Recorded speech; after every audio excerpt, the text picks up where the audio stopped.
You've got a 5-second lead. You can't see the wall anymore, only the mirror.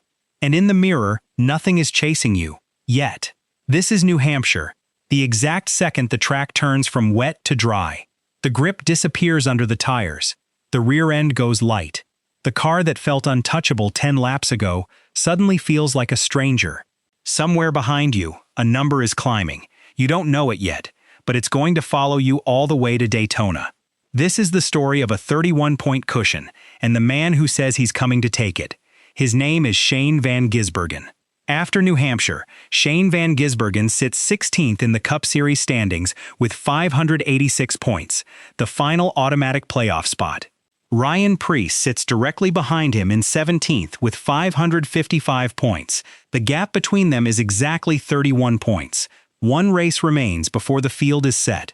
Daytona International Speedway hosts the regular season finale, and whatever happens there decides who advances and who goes home.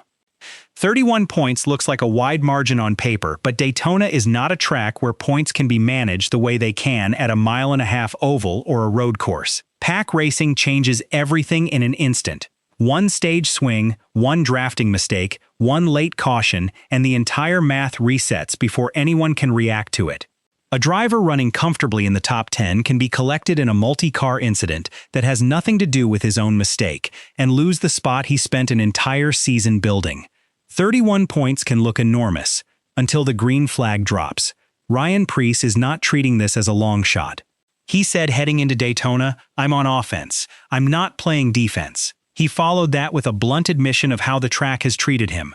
"Hopefully Daytona is going to love me back for once." Shane Van Gisbergen has something to lose. Ryan Preece has nothing to lose. That imbalance sits underneath everything that follows.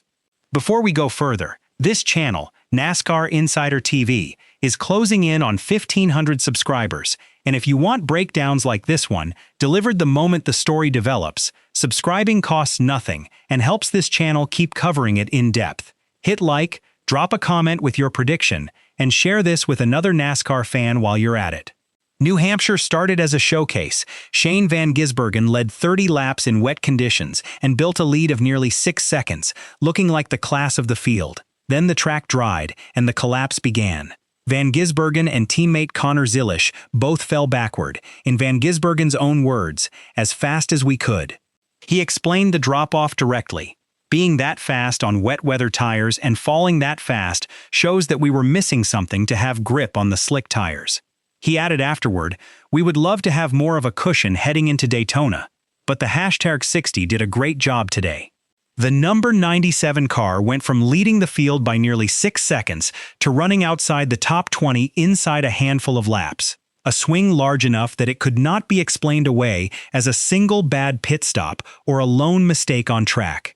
Whether this was a tire issue, a setup issue, or something Trackhouse Racing has not yet identified remains unanswered. Fans reacted to the fade in real time. One fan, watching the number 97 slide from the lead to 20th, joked that Trackhouse's response to a 5-second cushion was simply, "hold our beers." Another fan was far less amused, calling the performance something Trackhouse should be embarrassed about. Daytona adds a variable nobody can fully calculate. The track is running a revised superspeedway aero package for this race.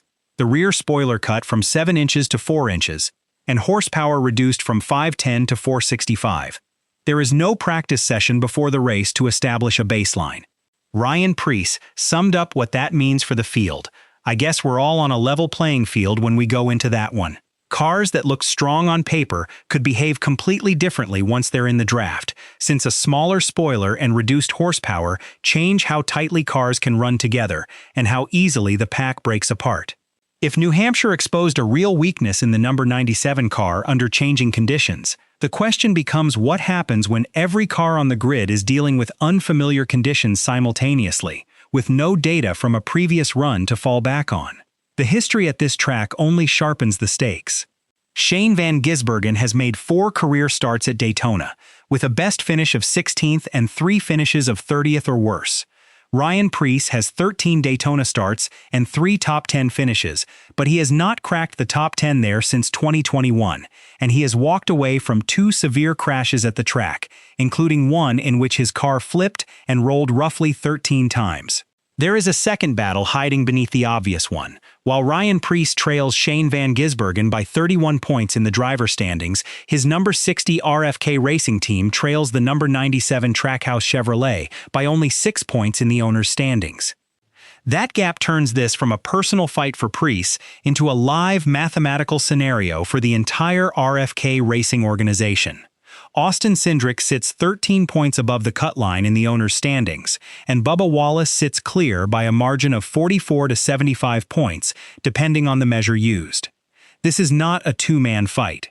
It is a 4-driver, 3-spot situation playing out across 2 separate point systems at once. One fan pointed directly at the column almost nobody was discussing, noting that Van Gisbergen sits at +6 over Preece and Cindric at +19 in the owner's standings, suggesting the real fight is hiding in plain sight. The closer this gets examined, the less safe 31 points looks. The contrast between the two drivers is not only mathematical, it is psychological. Shane Van Gisbergen has something to lose. Ryan Preece has something to gain. Preece's own words carry a different weight in this context. "I'm on offense. I'm not playing defense." Van Gisbergen's tone after New Hampshire was guarded, a driver who openly admitted he wanted a bigger cushion and did not get one. Fans have split into 2 camps. One warned that Preece could come in so hard he passes everyone mid-air and still wins and makes the chase. A more measured fan pointed out that Preece's late charge in his best race of the year only netted him 19 points, nowhere near enough to erase 31 at a track known for chaos.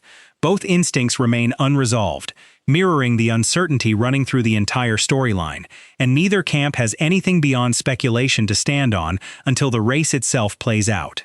Daytona carries physical risk beyond the standings. Ryan Preece's history at the track includes the August 2023 crash, where his car flipped and rolled roughly 13 times down the backstretch, and the 2025 Daytona 500 crash, where his car reared onto its rear wheels before flipping onto its roof.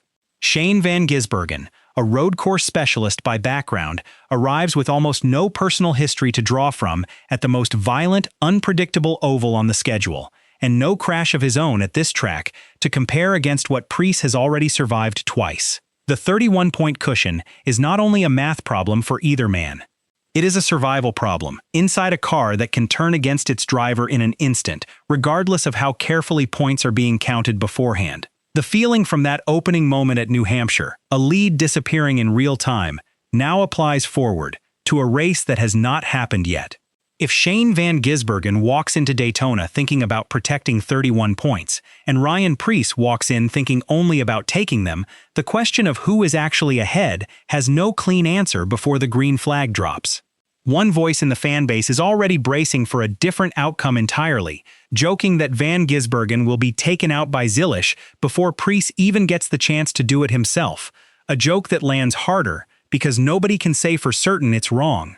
Drop your prediction in the comments, share this with a fellow NASCAR fan, and if you enjoy real NASCAR breakdowns like this, you'll like what's coming next.